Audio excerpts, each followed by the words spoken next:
Probably very little, because the UN General Assembly has become, or maybe it was always, a tricky venue for dramatic statements, because you're speaking to the international community. You may be speaking specifically to this or that country with which you have special interests, good or bad. But you also, and maybe mainly, speak to your own constituency. You speak to your own country. And that is just as valid for President Raisi as it is for President Biden.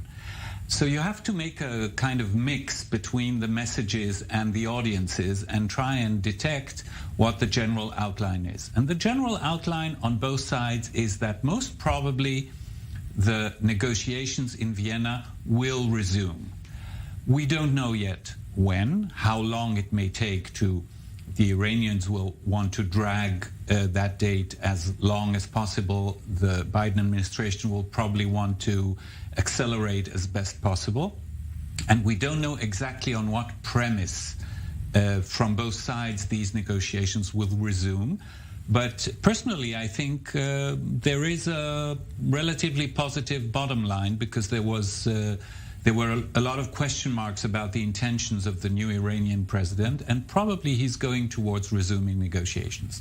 Now, looking at recent monitoring reports or the levels of uranium enrichment being at much higher levels already than civilian use, the Iranians declaring they still have no ill intent around the nuclear program, though. But is there a sense that the world is listening, or that it's a believable message coming out of Iran at this point, or what is the international community from their perspective, from the world's perspective? How is this? When was there ever a clear message coming out of Tehran? It was always a very mixed message.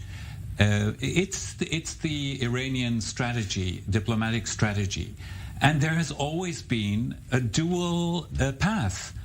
Even during the best days of the negotiations, it was clear that the Iranians were continuing technologically and maybe even technically to advance their capabilities in the nuclear field. And you mentioned that it seems realistic talks will progress in some form or another. I said they will resume. I didn't say they will progress. Yes. Well, we'll at least return, resume. Where does it leave Israel, looking at partners in Europe, in the U.S.? I think that the change since the